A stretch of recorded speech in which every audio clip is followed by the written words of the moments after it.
함께 신앙 고백하겠습니다. 전능하사 천지를 만드신 하나님 아버지를 내가 믿사오며 그 외아들 우리 주 예수 그리스도를 믿사오니 이는 성령으로 잉태하사 동정녀 마리아에게 나시고 본디오 빌라도에게 고난을 받으사 십자가에 못 박혀 죽으시고 장사한 지 사흘 만에 죽은 자 가운데서 다시 살아나시며 하늘에 오르사 전능하신 하나님 우편에 앉아 계시다가 저리로서 산자와 죽은 자를 심판하러 오시리라.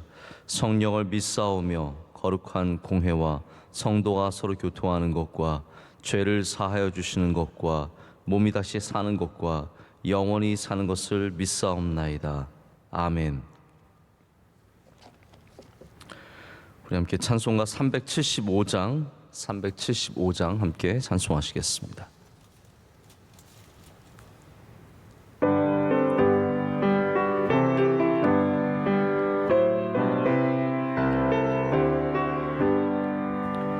나는 갈 길 모르니 주여 인도하소서. 어디 가야 좋을지 나를 인도하소서. 어디 가야 좋을지 나를 인도하소서. 아무것도 모르니 나를 가르치소서.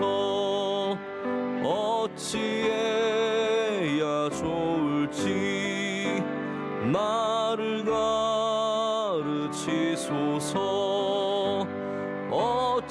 어찌해야 좋을지 나를 가르치소서. 아이같이 어리니 나를 도와주소서. 힘도 없고 약하니 나를 도와주소서.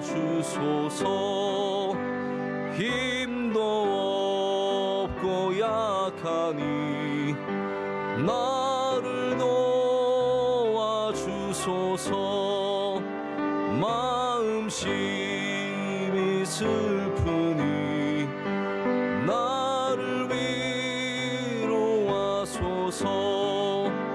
의지 없이 다니니 나를 위로하소서.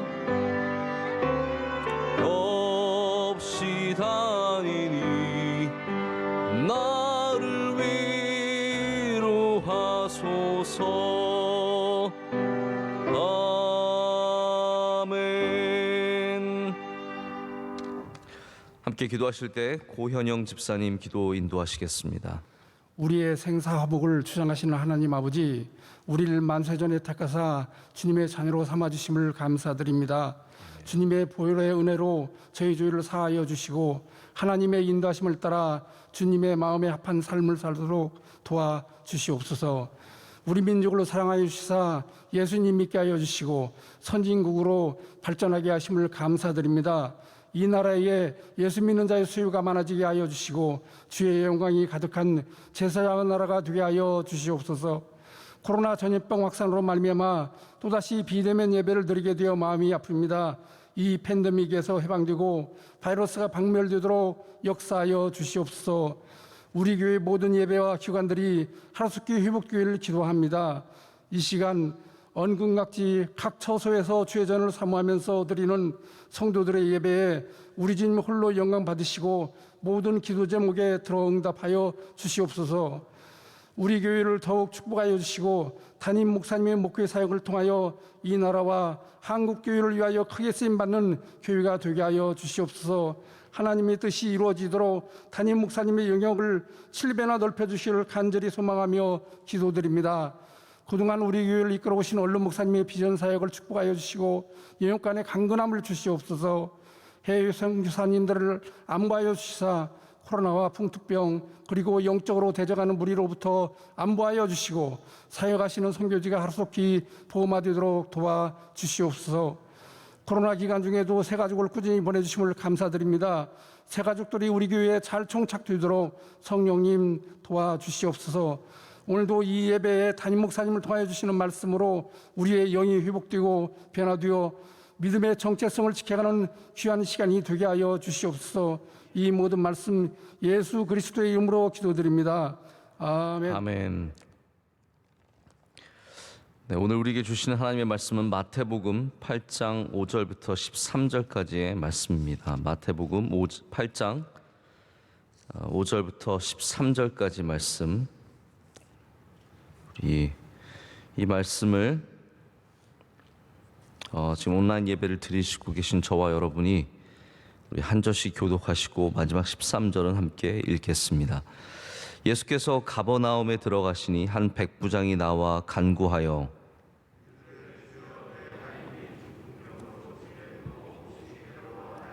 이르시되 내가 가서 고쳐 주리라.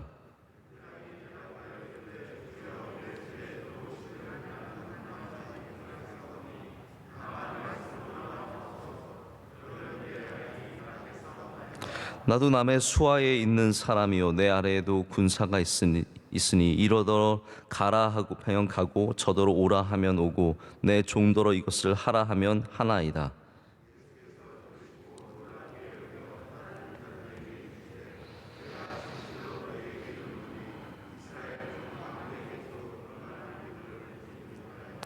또 너에게 이르노니 동서로부터 많은 사람이 이르러 아브라함과 이삭과 야곱과 함께 천국에 앉으려니와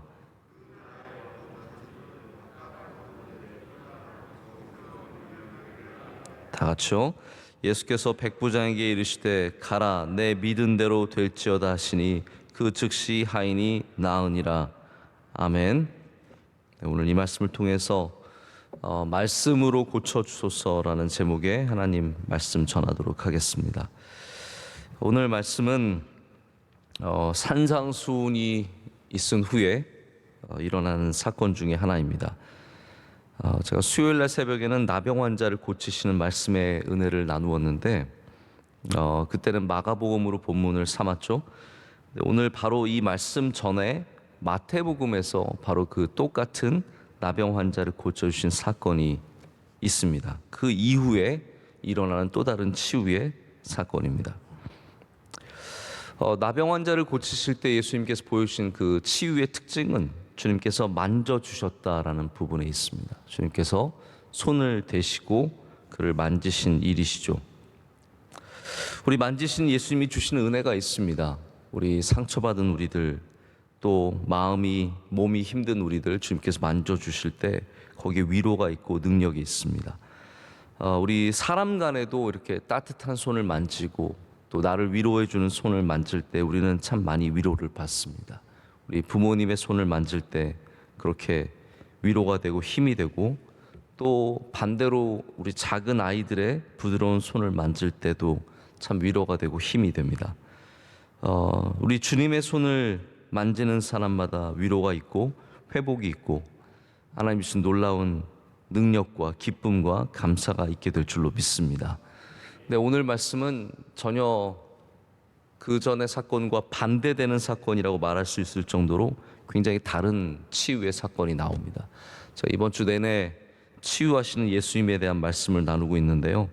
오늘 말씀 속에서는 예수님께서 환자를 보지도 않으시고 만지시도 아니하시고 가까이 가지도 아니하시고 이렇게 말씀으로만 멀리서 고쳐주시는 사건이 나오게 됩니다.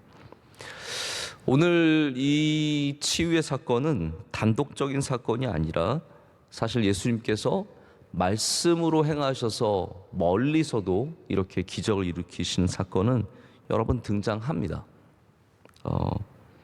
귀신 들린 딸 위에서 예수님께 나와 간구하던 수로보니게 여인, 우리가 그 말씀을 잘 알지 않습니까? 수로보니게 여인의 그 간절한 믿음, 예수님께서 도전하시고 또 심지어는 모욕하시듯이 말씀하지만 그 가운데도 그 딸을 위해서 간구하던 그 딸을 위해서 주님께서는 멀리서 그 귀신을 쫓아내 주시죠. 또 성격은 조금 다르지만 예수님께서 풍랑에게 잔잔하라고 외치신 사건도 있었습니다. 예수님의 말씀에는 능력이 있습니다. 이것이 꼭 예수님이 손으로 건드려야만 사건이 또한 기적이 일어나는 것이 아니라 말씀으로도 치유하시고 잔잔케 하시고 쫓아내시고 역사가 일어납니다. 근데 제가 그 생각을 해봤어요. 옛날에 처음 전화기가 발명이 되었을 때 얼마나 그게 충격적이었을까요? 우리나라에도 뭐 고종땡과 전화기가 처음 와서 설치가 됐었다고 하는데 그게 얼마나 구시대를 살아갔던 사람들에게 충격적이었던 일이었겠습니까? 이게 뭐 벨이 먼저 발명했느냐, 뭐 그레이가 먼저 발명했느냐 그런 좀 논쟁이 있는 것 같은데요. 어쨌든 벨이 상업화를 먼저 하지 않았습니까? 근데 그 벨이 전화기를 상업화해서 뭐 뉴욕과 시카고가 그리고 뉴욕과 샌프란시스코가 이렇게 연결이 되면서 전화를 했는데 저는 아직도 이게 잘 개념적으로는 와닿지가 않아요. 내가 말하는 목소리가 어떤 전기의 신호로 바뀌어서 저쪽 편에서 다시 목소리로 들린다? 여러분 이거 이해가 가세요? 저는 제가 엔지니어가 아니어서 그런지 몰라도 저는 이게 잘 이해가 안 가고 놀라운 참 신기한 일입니다. 근데 지금은 더 하잖아요. 지금은 선이 없이 우리가 전화기라고 하는 이 박스에다가 얘기를 하면 이게 공중으로 날아가서 이거 이해가 가세요? 저는 잘 이해가 안 가거든요. 예수님의 능력도 우리가 때로는 이해할 수 없는 차원입니다.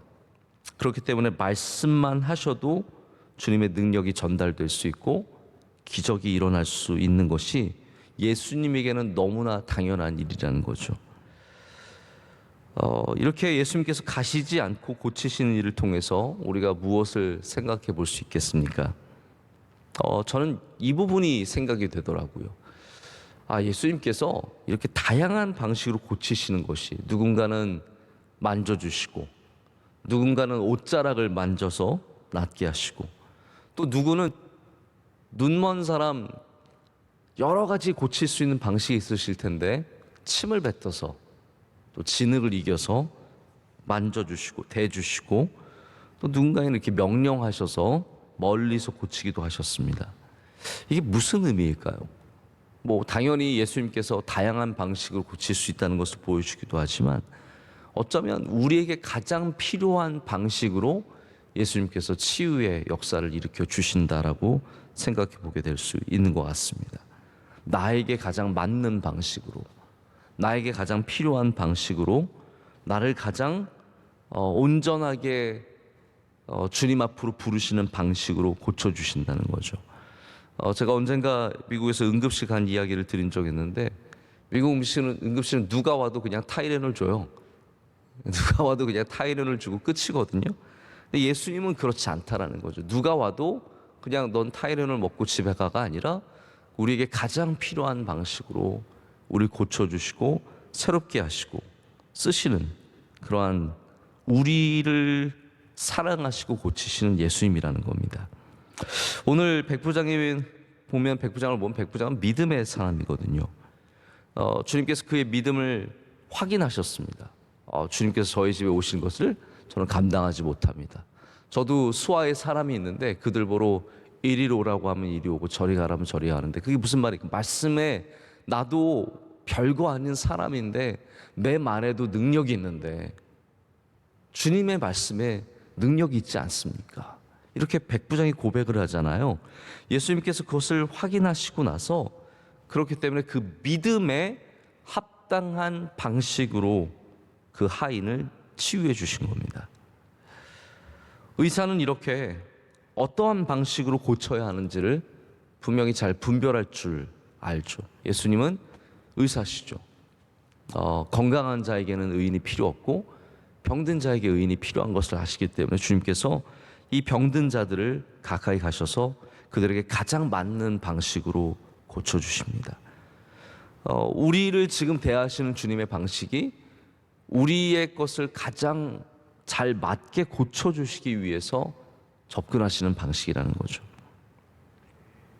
누군가에게는 약이 필요하고 누군가에게는 수술이 필요하고 누군가에게는 물리치료가 필요한 거죠.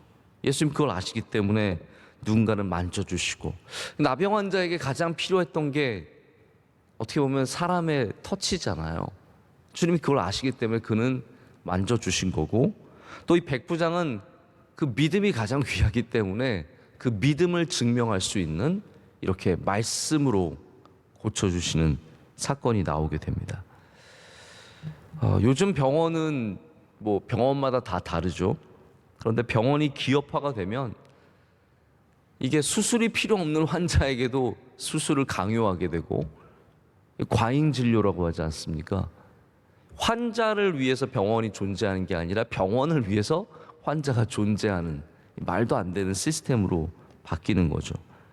저도 한 7, 8년 전에 우리 동네에 좀 큰 병원이 있었는데, 제가 이제 이렇게 뭘 하다가 어깨 인대를 다쳤어요. 그래서 뭐 팔을 잘 쓰기도 힘들고 힘을 주기가 힘들어서 병원에 갔더니 뭐 가자마자 비싼 진료, 뭐 어마어마하게 비싼 검사 다 받게 하더라고요. 그러더니 결국은 뭐 원장 선생님 만났는데, 원장 선생님이 이거는 뭐 인대가 50% 이하면은 뭐 좀 수술을 해야 된다나요? 50% 이상이면은 재생이 가능한데 50% 이하면은 수술을 해야 된다고 하면서 저한테 이거는 수술을 해야 된다고, 수술을 하라고, 뭐 날짜 잡자고, 벌써부터 그러는 거예요. 이거는 뭐 데이트 나갔는데 결혼하자고 하는 거랑 거의 비슷한 느낌이거든요. 이게 굉장히 너무 충격적인 수술을 하자는 거예요.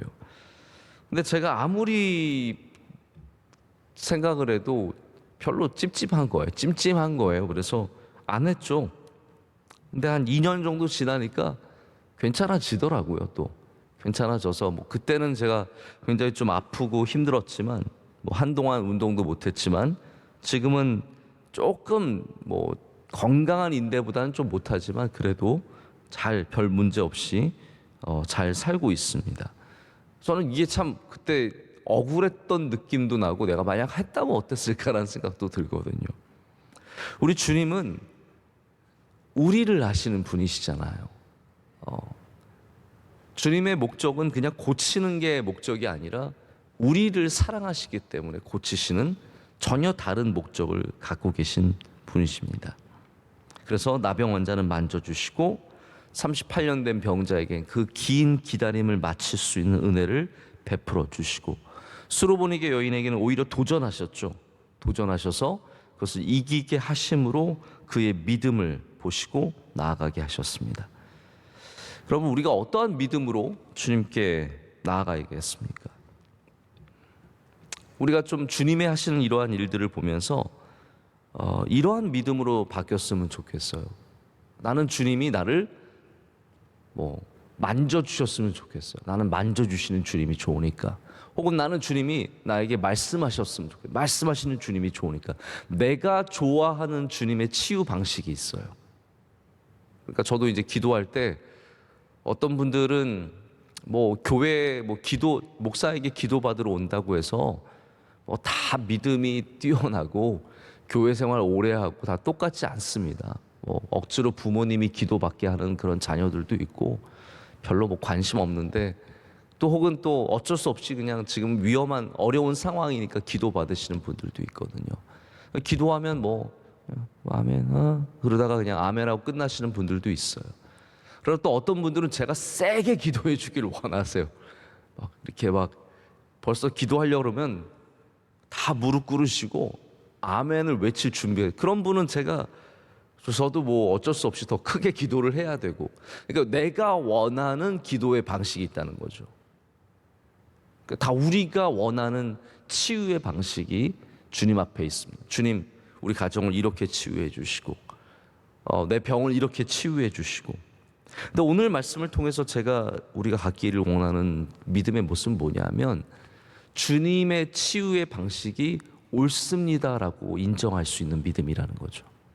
내가 원하는 방식은 아니더라도 주님의 보시기에는 그것이 나에게 가장 맞는 방식이라면 우리가 그것을 믿음으로 받아들일 수 있는 자세가 필요한 겁니다. 오늘 우리의 삶 가운데 분명히 말씀으로 역사하실 수 있는 분들이 있을 줄로 믿습니다. 주님께서 말씀하실 때 여러분이 주님의 말씀만 붙잡아도 낫게 되고 변화되게 되고 또한 하나님의 역사가 일어날 수 있는 은혜가 있기를 간절히 축복합니다. 그럴 때 우리의 믿음이 주님이 행하시는 것을 그것 있는 그대로 받아들일 수 있는 믿음이 된다는 거죠. 오늘 두 번째 우리가 말씀을 통해서 생각해 보기를 원하는 것은 이 중보의 아름다움, 또 중보의 능력입니다. 예수님께서 병자들을 치유하실 때 병자들의 믿음만 보시고 치유하신 적은 많지 않습니다. 이게 이제 좀 굉장히 의아한 부분이에요.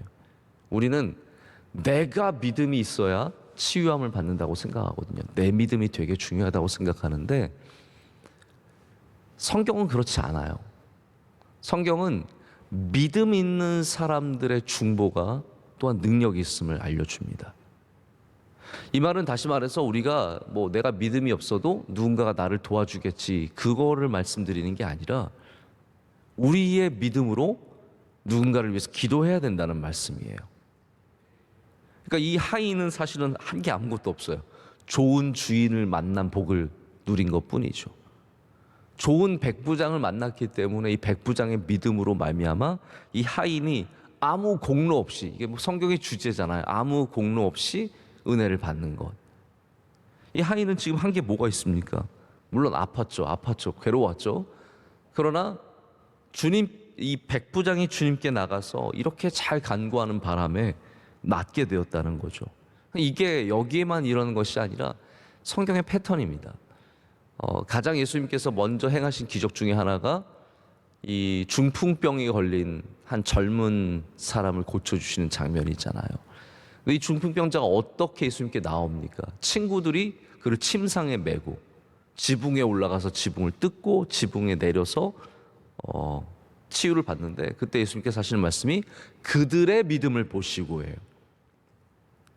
근데 그게 믿음이라는 것이 당연히 낫겠지라는 믿음이 있겠지만 침상에 메고 주님께 나온 것이 다 믿음이에요. 이게 하나하나가 다 믿음이라는 거죠. 여기 백부장도 주님께 나온 것, 주님의 말씀에 능력이 있지, 이것만 믿음이 아니라 주님께 나와서 엎드려 간구하는 이 모든 것들이 다 믿음의 모습이라는 거죠. 그러니까 우리가 믿음을 갖는 것이 난 주님 사랑해, 주님이 나를 구원해 주셔서 그런 믿음도 있지만 여러분이 만약에 어려운 중에 교회에 나와서 엎드려 기도하면 그게 믿음이라는 거죠. 그 모든 행위들도 믿음에 포함이 되는 겁니다. 예수님께서 항상 그 믿음을 보시는 거예요. 수로보니게 여인도 마찬가지죠. 주님께 나와서 기도했고 그의 딸이 고침을 받습니다. 그래서 예수님께서 오늘 백부장의 믿음을 기뻐하시고 또 믿음을 칭찬하시고 나중에는 오늘 우리가 그걸 다루진 않겠지만 이 아브라함과 이삭과 야곱의 자손들, 이스라엘 백성들보다 더 뛰어난 믿음을 가진, 반대로 그래서 예수님 오히려 이스라엘의 믿음을 신랄하게 비판하시는 거죠. 예수님을 믿지 못하는 이스라엘 사람들을 비판하시면서 이 백부장을 칭찬하시는 겁니다. 이 하인은 얼마나 복이 많습니까? 좋은 믿음의 사람을 만난 복이 얼마나 큽니까? 치유에는 이러한 부분이 있습니다. 믿음이 있는 사람의 역할. 모욕을 참아낸 엄마, 그 수로보니게 여인, 모욕 참아내잖아요. 그 엄마로 인해서 귀신이 쫓겨난 그 딸은 얼마나 귀한 엄마를 만난 겁니까? 우리가 만약 누군가에게 상사이라면, 누군가의 사장이라면, 어떤 사람을 고용하고 있는 사장이라면 우린 백부장의 믿음으로 그들을 위해서 기도할 수 있어야 합니다. 그것이 믿음 있는 사람들의 갖고 있는 사명이죠.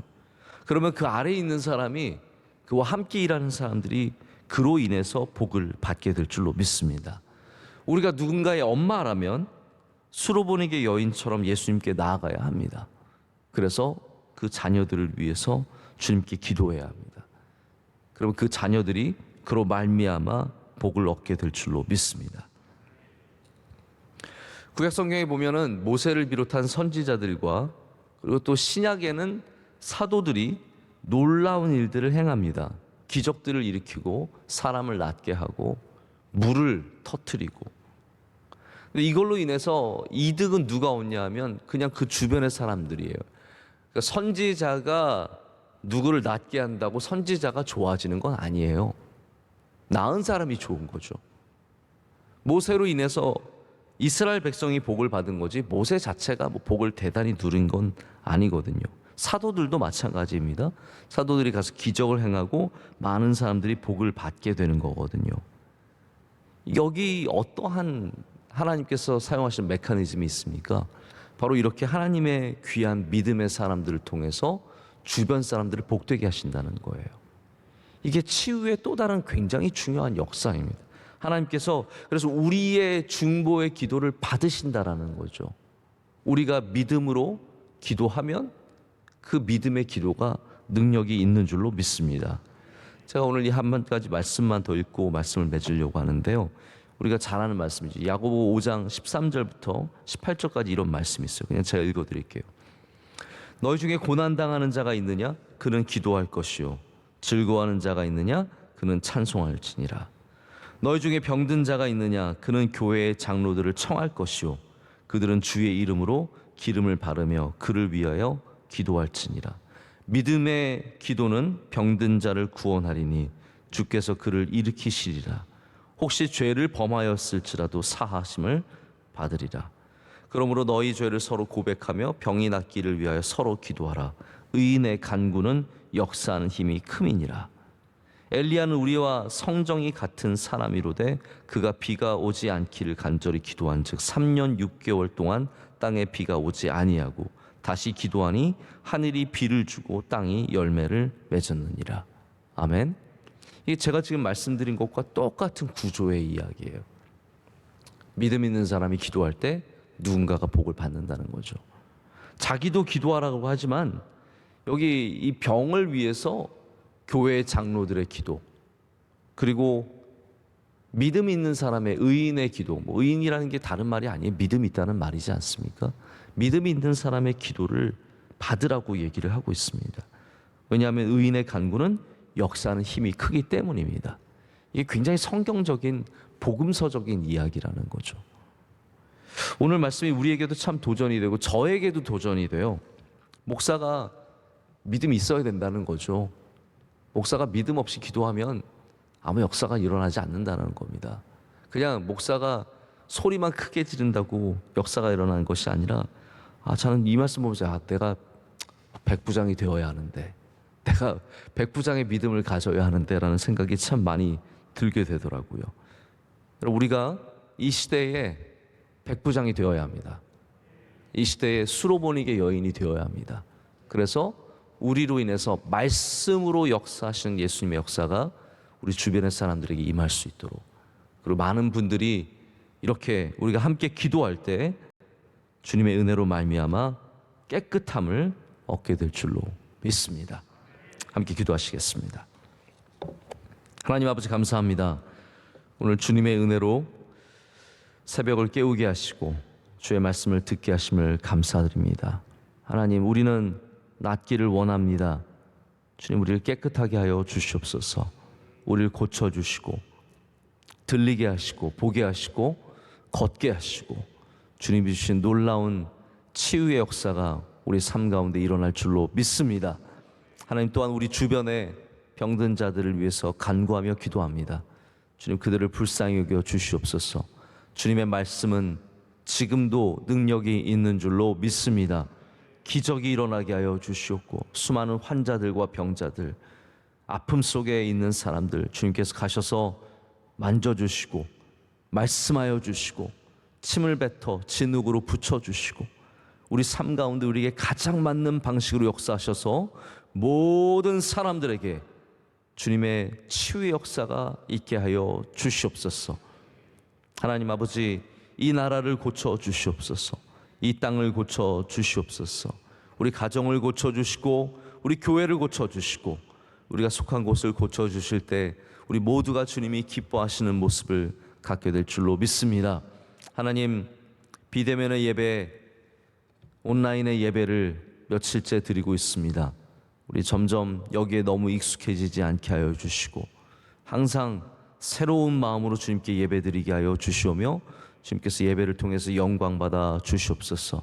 지금도 생방송으로 또 유튜브로 예배드리는 주님의 많은 성도들, 주님께서 그들의 삶 가운데 역사하여 주시오며 가정에 함께하여 주시옵소서.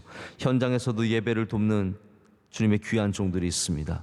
하나님께서 그 예배를 기뻐 받아 주시오며 모든 가정과 하시는 일들 가운데 은혜를 베풀어 주시옵소서. 기도하신 집사님, 주님의 귀한 종입니다. 주의 장중에 붙잡아 주시며 주의 은혜로 붙잡아 주시고 가정의 은혜를 더하여 주시옵소서. 원로 목사님의 귀한 사역 주님 항상 함께하여 주시오며 주님의 아름다운 역사가 일어나게 하여 주시옵소서. 오늘도 주님께서 우리와 동행하여 주시오며 어디를 가든지 주의 말씀이 역사하시는 놀라운 복된 하루가 되게 하여 주시옵소서. 이 모든 것을 주님께 감사함으로 아뢰옵고 우리 사랑하시는 예수님의 이름으로 기도드립니다. 아멘. 하늘에 계신 우리 아버지여, 이름이 거룩히 여김을 받으시오며 나라의 마옵시며 뜻이 하늘에서 이루어진 것 같이 땅에서도 이루어지이다. 오늘날 우리에게 일용할 양식을 주옵시고 우리가 우리에게 죄 지은 자를 사하여 준 것 같이 우리의 죄를 사하여 주옵시고 우리를 시험에 들게 하지 마옵시고 다만 악에서 구하옵소서. 대개 나라와 권세와 영광이 아버지께 영원히 있사옵나이다.